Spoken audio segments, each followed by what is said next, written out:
Close your eyes for a moment and imagine what your mind used to carry: phone numbers, directions, stories, even parts of your identity. Now notice where those memories live today, not in you, but around you, in devices, clouds, algorithms, quietly remembering so you don't have to. This shift isn't just convenience, it's a biological experiment unfolding inside your nervous system. Every swipe, search, and saved note reshapes how your brain encodes meaning, attention, and self-trust.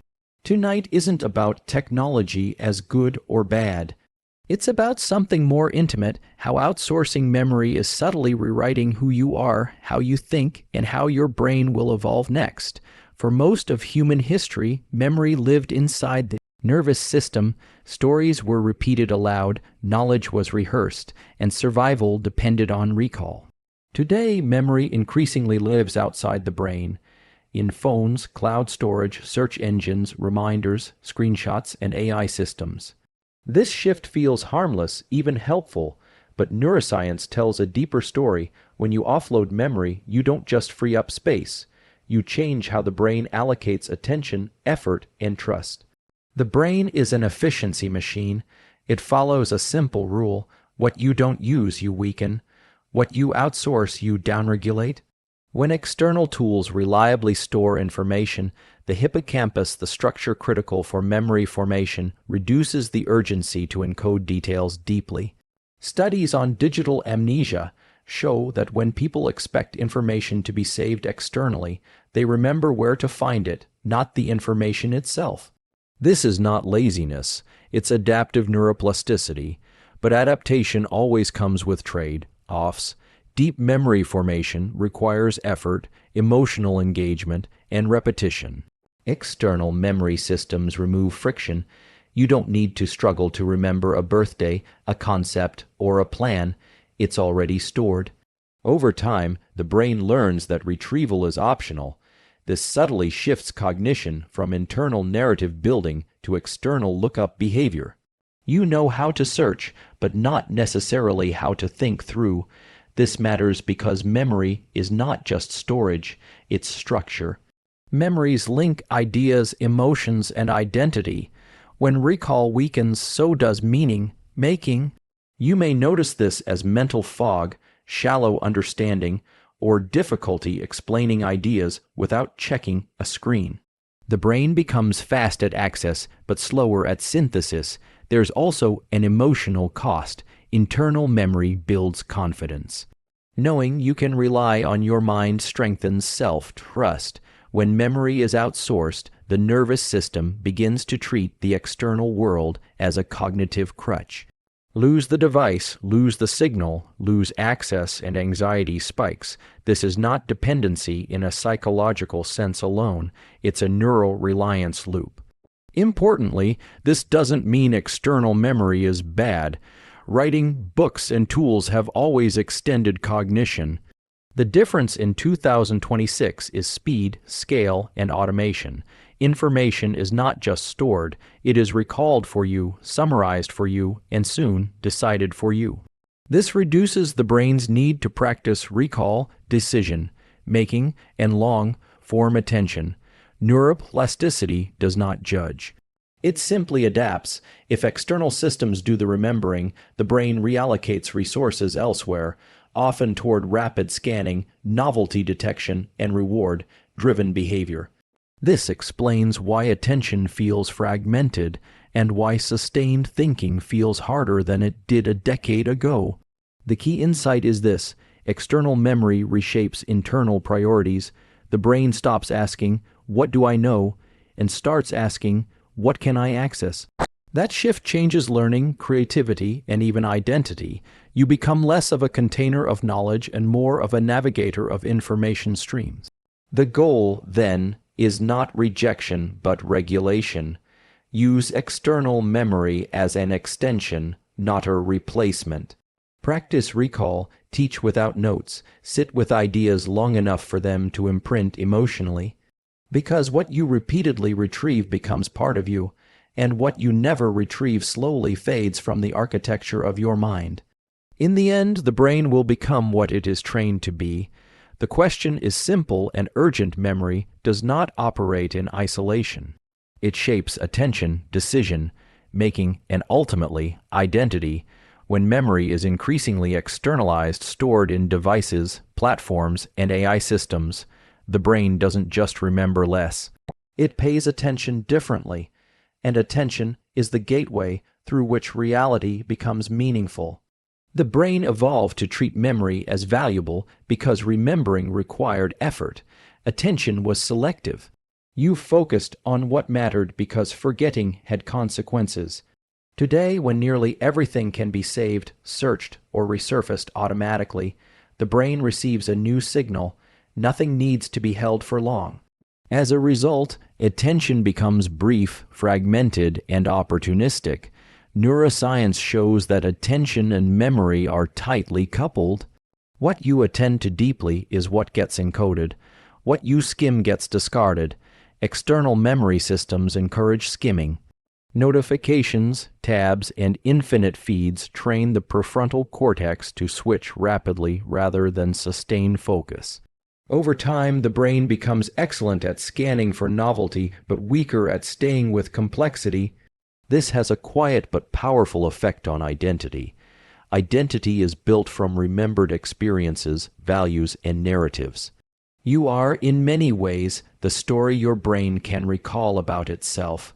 When memory becomes external, that internal narrative weakens. People increasingly experience life as a series of moments captured, saved, and shared, but not deeply integrated. Events are documented without being digested. You may feel this as a strange emptiness. Life is busy, informed, and connected, yet oddly thin. That's because meaning requires integration, and integration requires internal memory. Without it, experiences don't stack into wisdom. They remain isolated data points.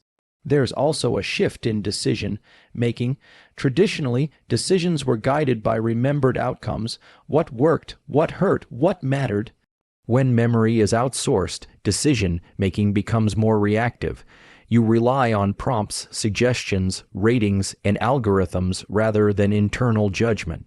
The brain learns to wait for external cues instead of generating internal ones.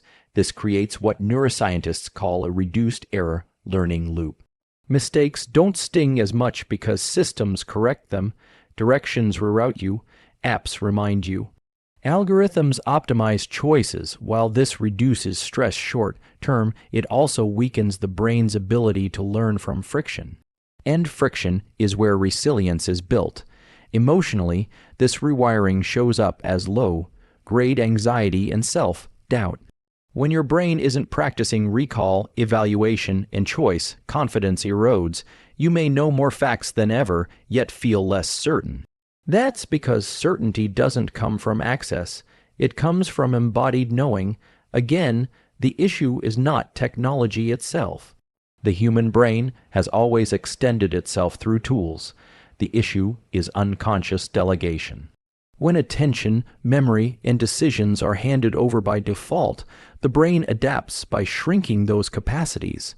Neuroplasticity is relentless and literal. It strengthens what you practice and lets go of what you don't. The antidote is not disconnection, but intentional engagement. Protect stretches of deep attention. Recall information without checking, reflect before recording, decide before outsourcing. These small acts send a powerful signal to the nervous system: this matters, encode it. Because attention determines memory, and memory shapes identity. If you want to remain the author of your inner life, your brain must be trained not just to access information, but to hold it, wrestle with it, and make it part of who you are.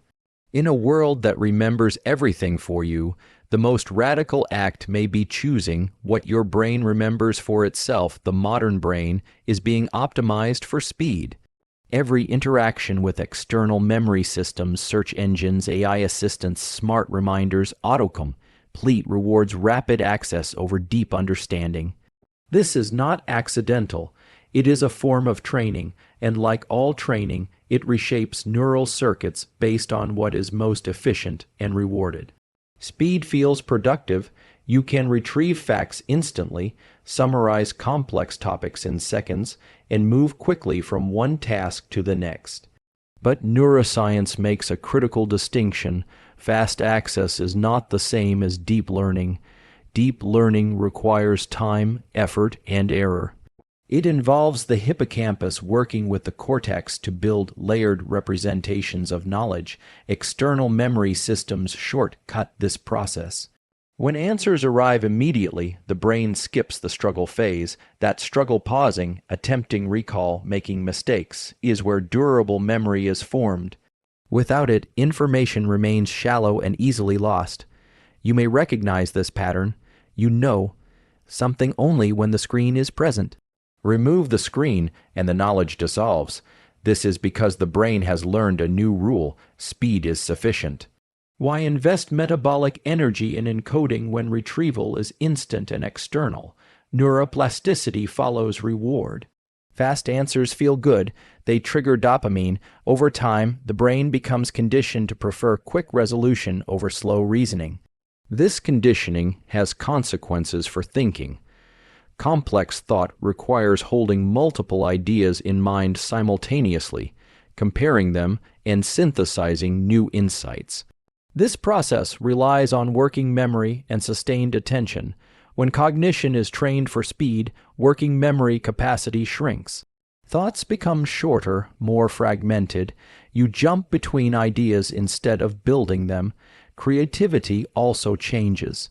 True creativity is not rapid recombination alone. It is the product of deep internalized knowledge colliding in unexpected ways. When knowledge lives externally, those collisions happen less often. The brain has fewer raw materials internally available to generate novel connections. You become efficient, but less original. There is also a shift in emotional tolerance. Depth requires patience. It involves uncertainty, confusion, and delay. Speed eliminates discomfort. With instant answers, the brain loses practice sitting with not knowing. As a result, ambiguity becomes uncomfortable. People feel restless when solutions aren't immediate. This is not a personality flaw. It's a trained neural response. Over time, the nervous system begins to associate depth with inefficiency. Long books feel heavy. Complex conversations feel draining. Silent thinking feels pointless. The brain has been trained to move, not to stay. To access, not to integrate, yet depth is where transformation occurs. Identity, values, and wisdom emerge from slow cognition. They require reflection, memory consolidation during rest, and emotional resonance. External memory systems do not provide this. They provide output, not meaning. Meaning must be constructed internally. The danger is subtle. The brain doesn't stop thinking. It thinks differently. It becomes reactive rather than generative. It waits for prompts instead of initiating inquiry. It responds instead of reflecting. This can feel like mental fatigue, lack of originality, or a sense that your thinking has become thinner over time. The solution is not rejecting speed, but retraining the brain for depth alongside it. This means deliberately practicing slow recall, long form learning, and sustained attention. Read without skipping, explain ideas in your own words, think without input, let confusion last longer than feels comfortable. Depth is metabolically expensive, but it is biologically essential. The brain evolved not just to survive, but to understand. If external memory trains us only for speed, it is up to us to train ourselves for depth. Because in the long run, a fast mind that cannot go deep becomes dependent, while a deep mind can choose when to move. Fast agency is the feeling that you are the one directing your thoughts, choices, and actions. It is deeply rooted in the brain's ability to remember, evaluate, and decide based on past experience. When memory is increasingly outsourced to external systems, agency does not disappear, but it subtly shifts location. Traditionally, decisions emerged from internal processes. You recalled similar situations, predicted outcomes, weighed emotional signals, and chose. This loop, memory right arrow evaluation, right arrow action, strengthened neural circuits that supported independence, confidence, and self-direction. Today, that loop is often interrupted or replaced. External memory systems do more than store information. They suggest, prioritize, and decide. Calendars tell you what matters next. Algorithms remind you what you liked before. AI tools propose what to write, watch, buy, or think about. The brain receives fewer opportunities to initiate and more opportunities to respond. Neuroscience shows that agency relies heavily on the prefrontal cortex, the region responsible for planning, impulse control, and goal-directed behavior. This region strengthens through use. When decisions are made externally, by prompts, rankings, or automated defaults, the prefrontal cortex becomes less engaged. Over time, choice feels heavier, not lighter. This creates a paradox. Life becomes easier, yet people feel less in control. When systems reduce friction, they also reduce feedback. You don't feel the cost of forgetting because reminders catch you. You don't feel the cost of poor navigation because GPS corrects you. You don't feel the cost of indecision because recommendations decide for you. Without cost, learning weakens. Without learning, agency erodes. Emotionally, this shows up as hesitation and second guessing. People ask, "What should I do?" more often, not because they lack intelligence, but because the brain has practiced deferring judgment. The nervous system adapts by waiting for external validation before acting. There is also a time-based effect. Agency depends on linking past, present, and future. Memory connects who you were to who you want to become. When memory is fragmented or externalized, the sense of continuity weakens. Goals feel abstract. Motivation feels unstable. You may feel busy but directionless. Importantly, this is not about control by technology. It is about training by default. The brain learns from what happens repeatedly, not from intentions. If most choices are assisted, the brain becomes assisted. Neuroplasticity does not ask whether you want this change. It simply encodes patterns. The long-term risk is not loss of freedom, but loss of initiative. When the brain is not required to generate plans, it stops doing so efficiently. Initiative becomes effortful. Starting feels harder than continuing. This is why people often feel energized once prompted but struggle to begin on their own. Reclaiming agency does not require abandoning tools. It requires reintroducing friction where it matters. Decide before you check, recall before you search, plan before you automate. These moments of effort reactivate the neural circuits of choice. Agency is a muscle. It strengthens through use and weakens through delegation. External memory should support human direction, not replace it. The more the brain practices deciding, the more natural agency feels. In a world that constantly tells you what's next, maintaining agency means teaching your brain to ask one powerful question again: what do I choose? The solution to external memory is not rejection. The human brain has always evolved alongside tools. Writing, printing, and digital storage expanded intelligence rather than destroyed it. The difference today is not the presence of tools, but the absence of intention in how they are used. When memory is outsourced unconsciously, the brain adapts passively. When tools are used deliberately, the brain adapts intelligently. Neuroscience is clear on one point: the brain changes based on repeated demand. If a function is required, it strengthens. If it is optional, it weakens. Reclaiming memory, then, does not mean abandoning external systems. It means reintroducing demand on internal memory. One of the most powerful ways to do this is through active recall. Before checking a device, pause and attempt to remember.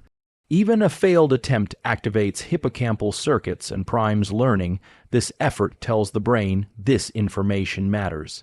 Over time, recall becomes easier, faster, and more reliable, not because you avoid tools, but because you train the brain first. Another key practice is elaboration. When you encounter new information, don't just store it, transform it. Explain it in your own words, teach it aloud, write from memory rather than copying. Elaboration creates multiple neural pathways, making memory more durable and meaningful.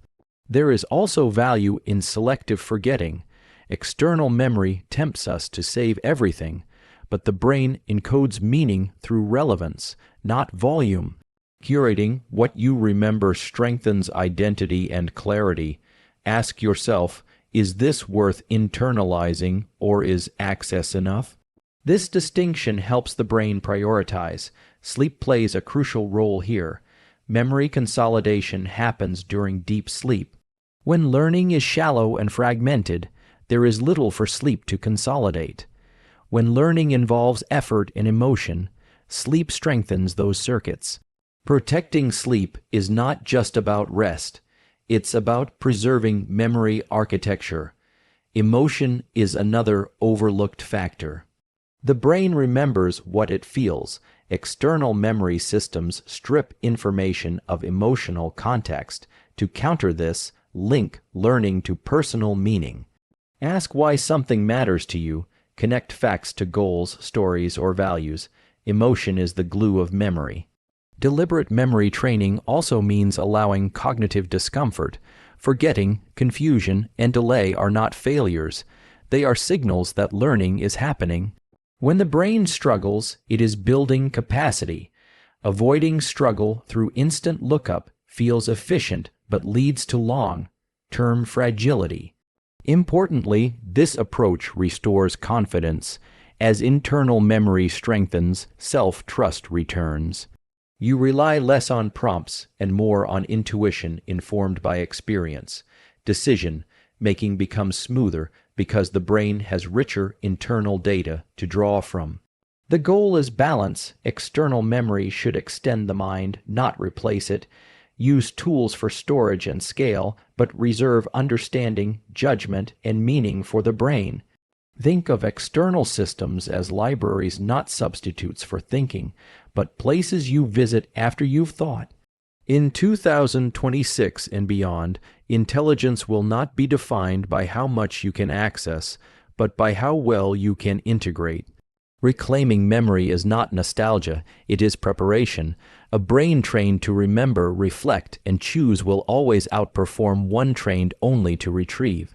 The future belongs to those who use technology consciously and train their brains deliberately. The human brain is not passively shaped by technology, it is actively shaped by behavior.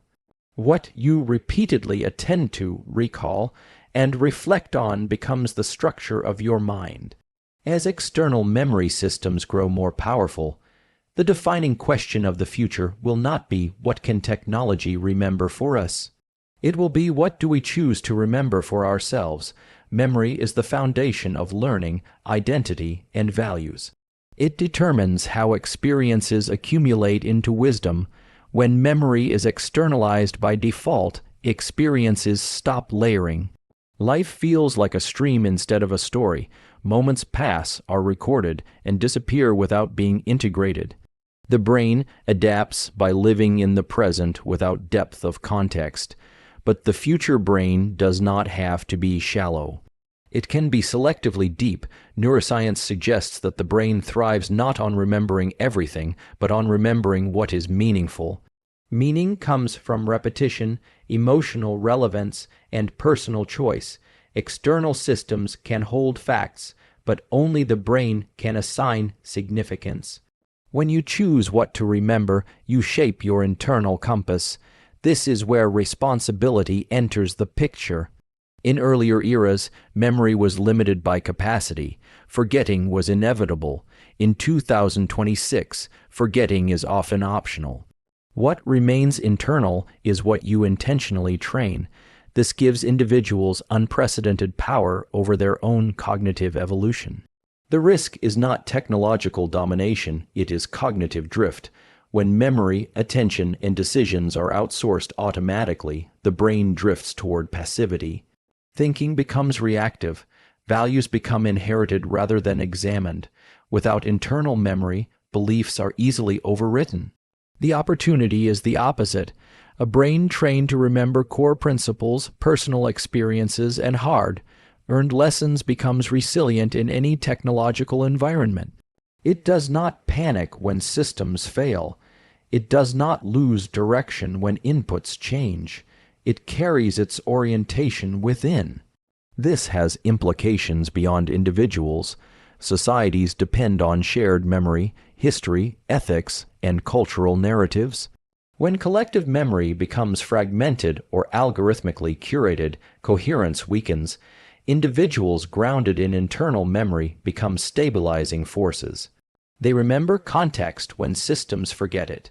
The future will reward people who can move fluidly between external and internal intelligence. Those who can access vast information, then slow down and integrate it deeply. Those who can use tools without being used by them. Training this future brain requires simple but powerful habits: reflection without input, recall without prompts, learning with emotion, and rest for consolidation. It requires honoring boredom, silence, and difficulty states where memory solidifies and insight emerges. This is not about resisting progress. It is about directing it inward. Technology will continue to evolve. The nervous system will follow the path of least resistance unless guided. Choice is the guidance. In the end, memory is not about the past. It is about continuity. It is how you remain yourself across change. In a world that remembers everything for you, the most human act may be choosing what your brain remembers and letting that shape who you become. The future brain is being built now. Every moment of attention is a vote.